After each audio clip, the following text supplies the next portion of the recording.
I had a discussion the other day in response to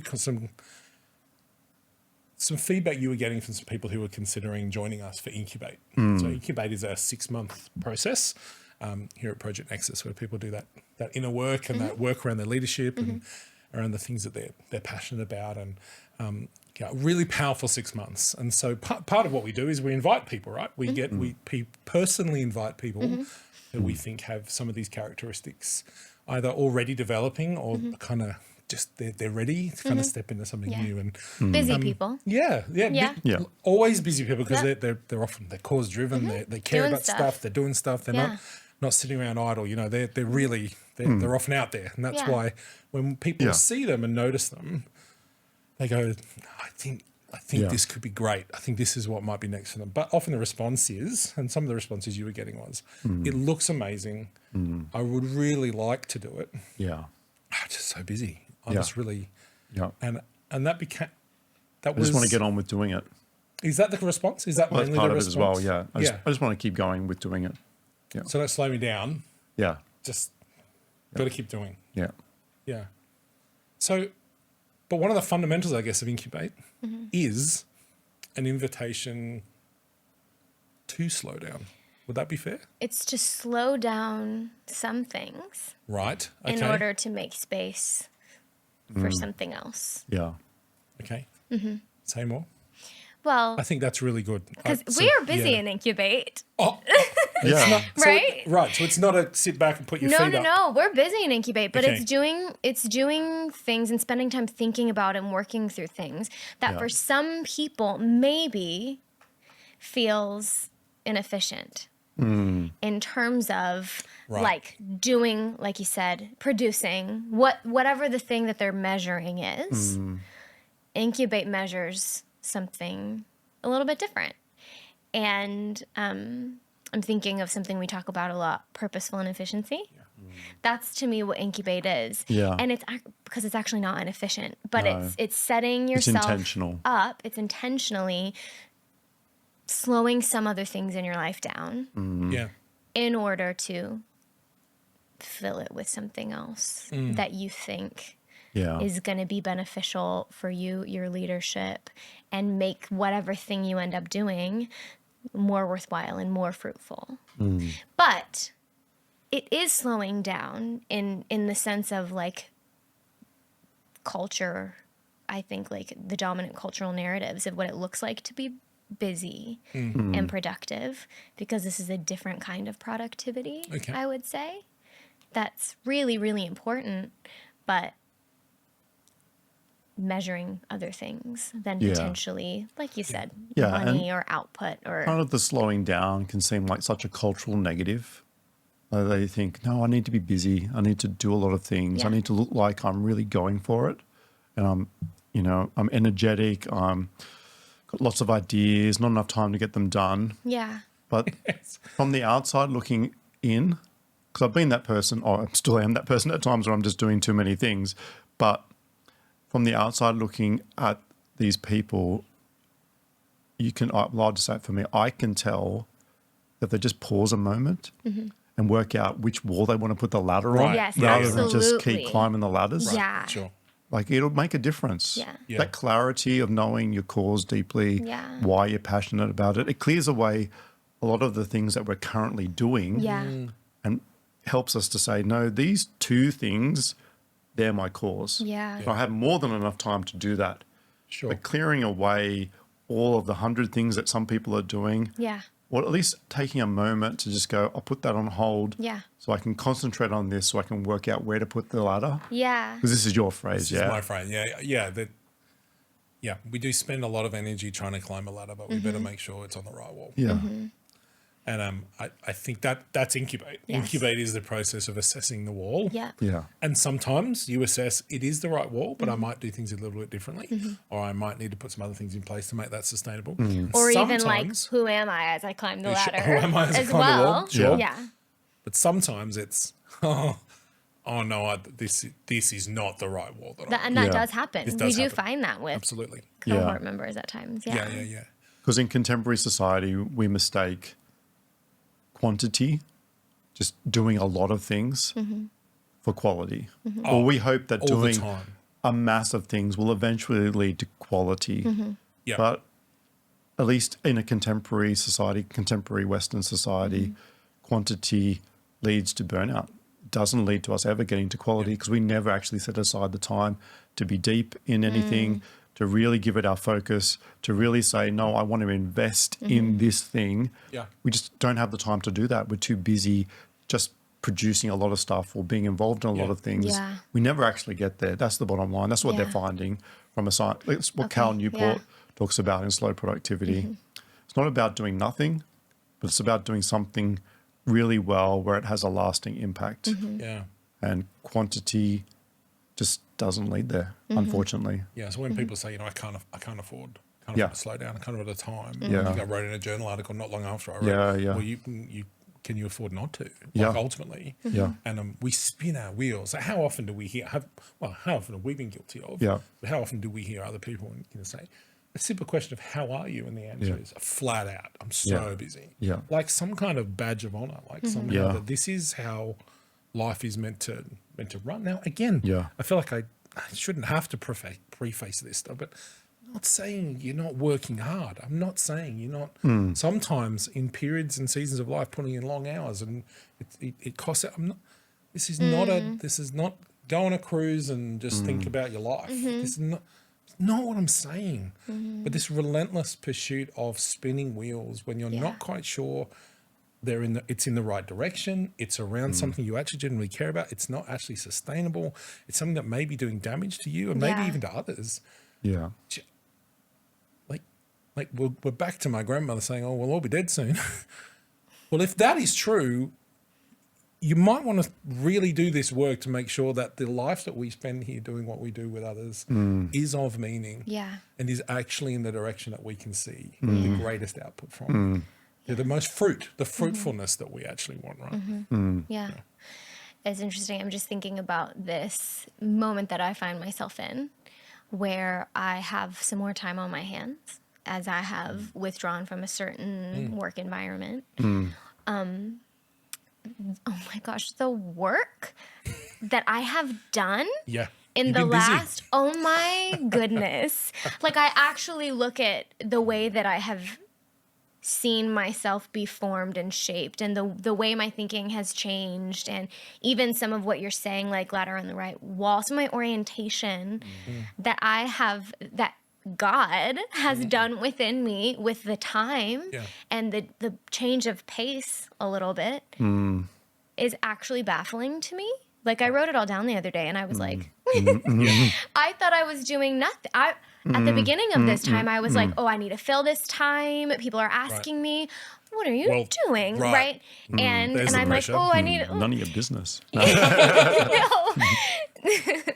No, I'm like, oh, well, but actually looking now, it's been such a gift and it's work that I wouldn't have done had I not had the resources to do it. And in this instance, the resource has been time. Yeah. Right. Yeah. Yeah. Because it matters. Time does actually matter. It's the one commodity that's very, very precious. Yeah. And it's things that if I am just moving in the direction I feel I should be, or even that for some reason I feel like I ought to be, or that makes me feel good about what I'm you're doing. Experiencing movement at least. Yeah, right? yeah. I wouldn't have been working on the things I've been working on. And so even like in some of the stillness or the change of pace, like things have bubbled to the surface. And I feel like for me, it's all been like a deeply spiritual experience.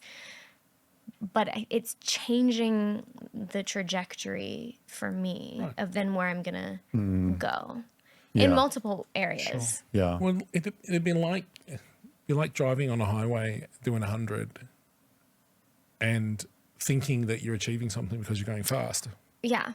And not actually going, maybe if we pulled over for 5 minutes to actually check if on the map if this is right. Like when my friend picked me up from LAX and we drove 2 hours in the wrong direction. Right. Okay, in peak hour. Right. Like, Yeah. how often is that the story of our lives? Yeah. Yeah. And Right? 2 hours in the wrong direction, flat That's out in killer. traffic. Oh. Because there's a cost there, right? Because you got to undo that. You've got to undo some of that stuff. yeah. Some, you have to backtrack, right? You have to do the work. Yeah. So Yeah. I feel like you pay the cost, because there is cost to all of this, and it's not just Sure. financial. It is time. It is effort, energy, perceptions from other people about Yeah. whether you're not busy enough, or there's plenty of cost here and expectations. The cost will be paid somewhere and at some point yeah. and in some way. The question is, can you be intentional about choosing which cost at what point? And could slowing down, which will come at a cost, could slowing down in choosing that, choosing to embrace the idea of slowing down, to make sure your calibration is right, and to do, as you say about incubate, the inner work, do the work. What fruitfulness could come from actually choosing to step into a process like that Yeah. for longevity Yeah. of you pursuing your thing? Because if you do slow it down enough to know your cause and your passion, and then be able to invest in it, you can work long hours, but you do that by a choice of knowing that this is contributing to your cause. 100%. Like, I stayed up late last night doing some work. I got up early this morning to do work. In amongst this recording, I'm going to a Zoom call to do other work. I mean, that's pretty busy in that sense. It's not, we wouldn't describe it as slowing down, but it's all connected to the one cause. And the reason I'm not jumping from topic to topic, it's just different forms of doing this exact same thing again and again. And that clarity of cause and purpose helps you to speed up and know this is contributing to what I'm investing in. Yeah. And that depth and quality of investment does count. Like, when you can give your whole heart to it and know that Yeah. it's contributing to what you are wanting to pursue, that matters. But when Matters a lot. when you're very busy and you're contributing to a lot of things and you're hoping that something is within your wheelhouse or it's going to land, like, it's difficult, because things inevitably fail, or they succeed. And when they succeed, you go, it's not much of a thing, is it? But not, you know what I mean? Like, some Yeah, people I totally know what literally you have mean. everything go their way, and they get to the end of it and they go, I thought this would be different. Yeah. You know what else, Yeah. though? I'm just something that you encourage us as a team to do a lot is the opposite of what you're talking about, is when there's fruit of something we've been working on. You encourage us to slow down to celebrate. Yeah. So as opposed to the person you've just described who things are going well, but they don't care about what they're doing, so let's move on. Sure. Yeah. There's another element of slowing down, which Yeah. is even to be able to like see, recognize, appreciate So important. when things that you care about do succeed, or when you're seeing fruit. That's a different kind of way or reason to slow down, but we Yeah. do that as a team. That's really important too. Yeah. So it's not just Yeah. slowing down to work or the ladder on the right wall, amazing, but also what about like being able to identify and have gratitude for when Yeah. things are good or when there's a reason to. Yeah.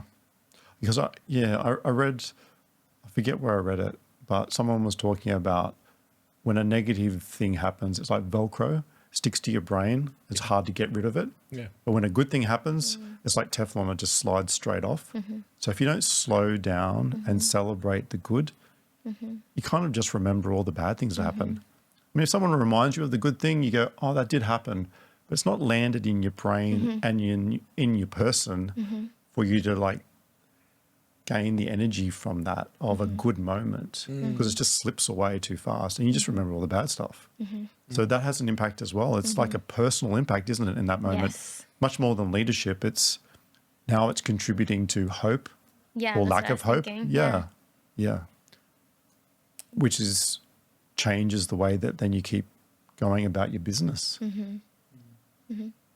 Also contributes to like, burnout's too big a word in this space, but it contributes to working at a sustainable pace, which is what Carl Newport also talks about, versus working at your limit. And a lot of people work at their limit. And when that happens, you just don't have a lot of margin for when problems happen, and problems always happen. Yeah. Right. And I see it too often in myself too. When I'm at my limit and working and then something happens in my family or with a friend, just got no margin to engage. Either like get upset until I'm like get lost, or I just ignore them. It's damaging to relationships then. It's damaging to friendships. It's damaging to just life. The things that are much bigger than any of the things that we're talking about, yeah? Whereas if you're at a sustainable pace and something happens, you can pause a moment. I've literally missed good things in my friends' lives and my family's lives because I've been busy with stuff. And at that moment you go, why am I working so hard here? Yeah, and that's actually a really good question to ask yourself, Yeah. right? Like, what is it that being busy is feeding within you, or what is it that you think you need from that? Yeah. That's a really good starting point. Very rare for someone else to be asking you to work so hard that you might burn out. It's usually, It or happens. just to be so at your limit. It can Yeah. happen, but it's very rare for other people to do that.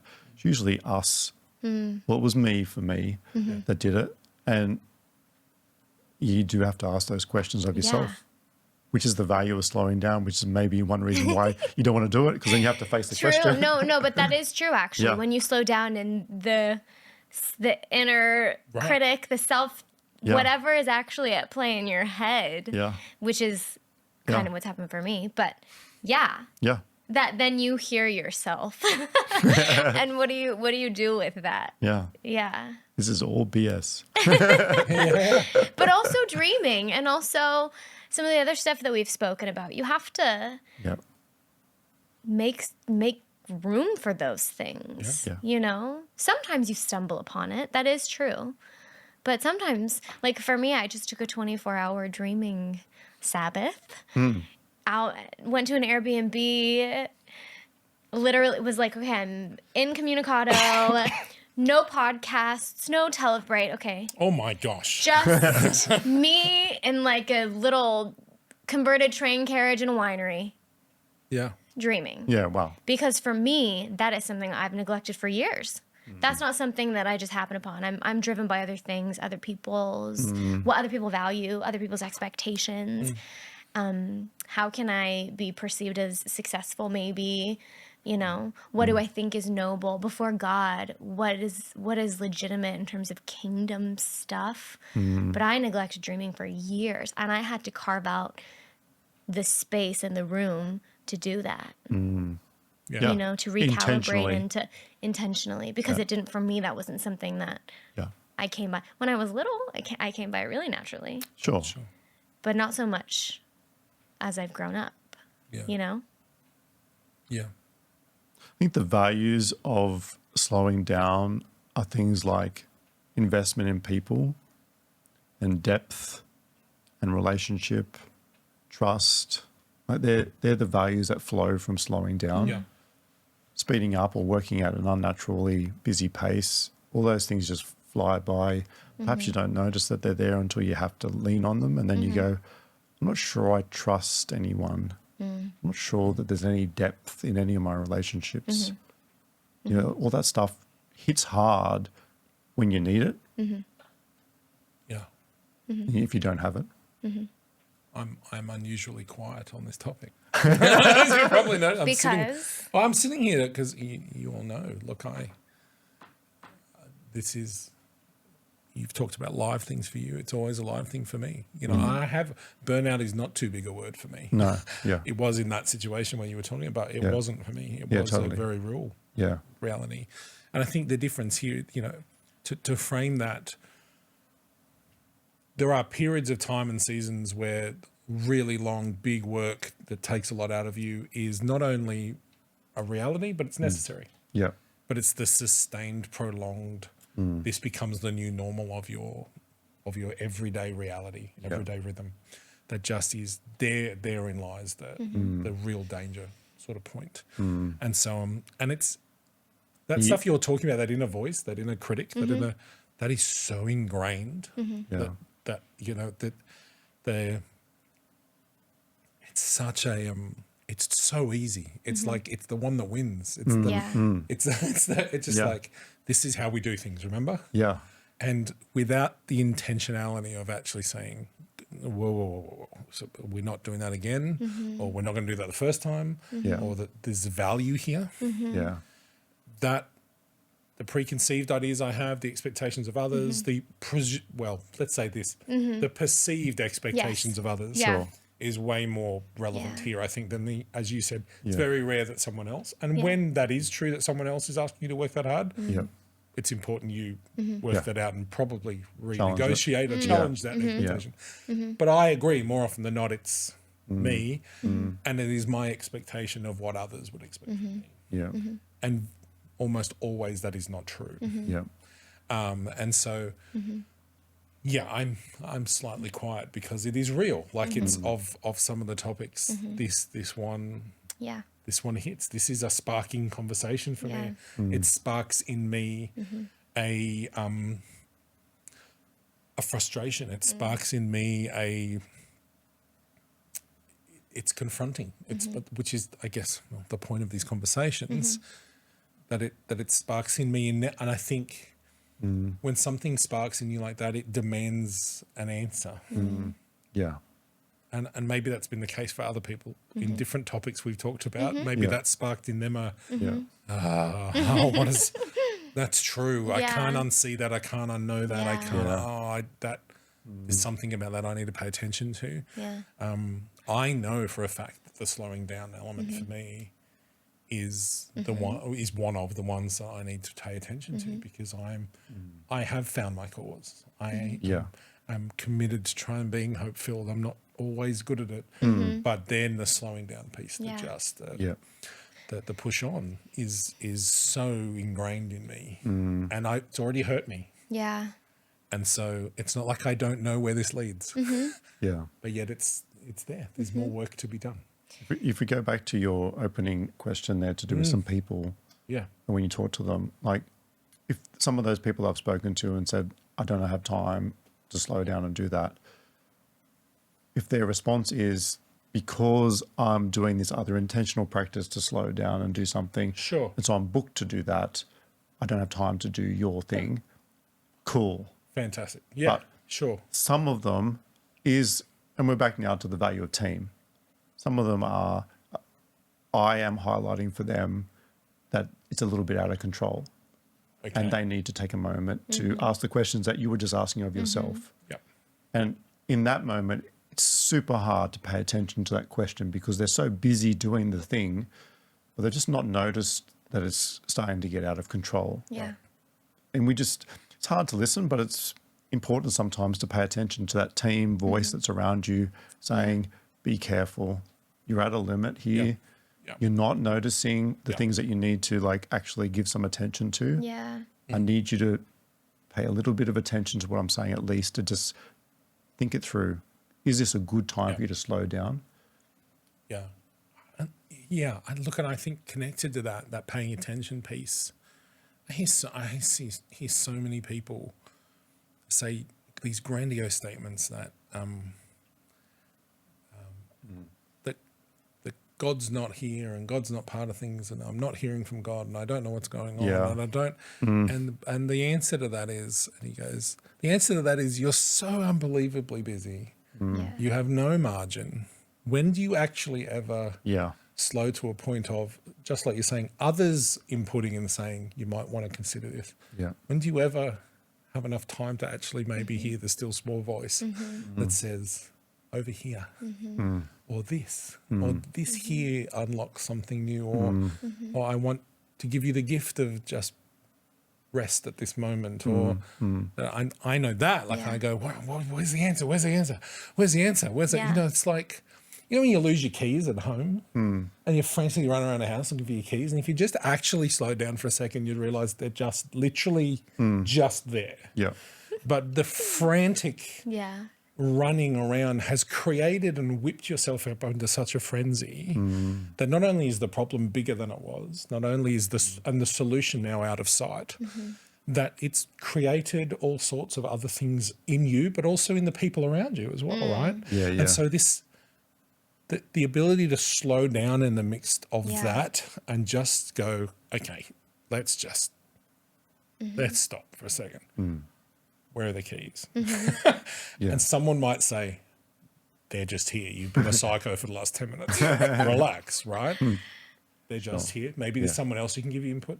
Maybe Yeah. there's a sense of something you need to understand. Yeah. Oh, actually, no, I gave the keys to so-and-so. They're not here. Or, do you know, like, it's that in the midst, the midst of the crisis. We're back, Yeah. you know, Well, in the midst of the stress. yeah. And then typically that is actually what enables you to sustain continual movement, right? Yeah. So 100%. it's counterproductive to force yourself into a frenzy and not slow down when, I mean, and even for me, and I've written about this in a newsletter as well, the stillness is where I find inspiration. Yeah. Like literally I can go after that, but I have to take the time. Well, yeah, literally Google. Well, they used to have a practice of setting aside time for their employees to slow down and have a day to just do something else away from their work because they just knew it was beneficial to them being productive in the other days. Yeah. Yeah. That doesn't seem like it should be a thing, but it is a thing. Yeah. And look, imagine being led by someone who doesn't slow down. So now I'm going to talk about myself in this team. Okay, tell us. Being led by someone who doesn't slow down is not reassuring. No, It's not a place of calm. It's not a place because of everyone just, feels the need to just copy, like the keep up. right. So the shadow side of the not saying I hope, but saying we should. Yeah, That is the same. That is actually the same piece of communication, which is we should be so flat out and panicking about things. Yeah. It's not, and it's often not intentional, and it's often not that clear of a communication, right? Like it is with the other, but it's no less that is no less being communicated by the actions of leadership that does not slow down, and ultimately that is deeply connected to presence. But you become very disconnected over time if that continues, if you can't actually slow down and be present in the midst of time and team and place. And so I know, the shadow side of leading from a place of not slowing down breeds in and of itself within team a culture that is long-term very unhelpful. Yeah. And the other shadow side, you mentioned before, well, we both did the inner critic thing. And what are you left with when you slow down? Yeah. The truth of the matter is that is influencing you regardless. Oh, sure. Slowing down actually gives you the opportunity to become aware of it and deal with it. Speak truth to it. to notice. Speak truth to it.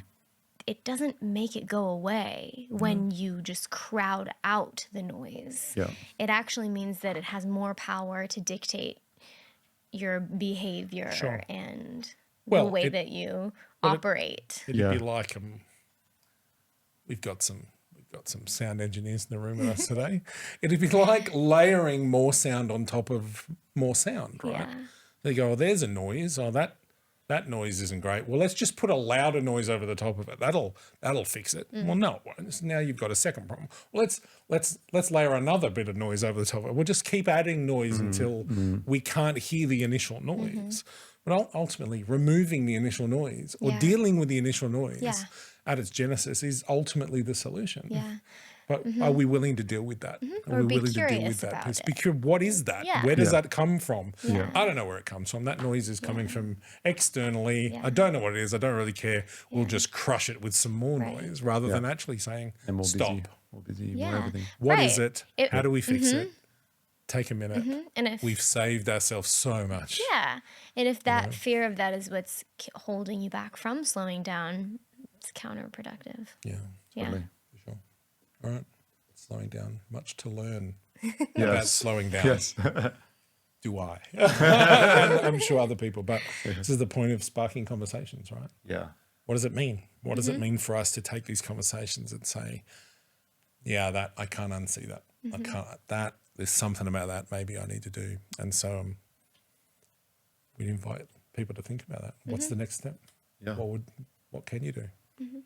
What is that next step towards embracing some of the solutions to some of these, or some of the progress at least Yeah. in some of these areas. Yeah. All right. Thank you. Thank you.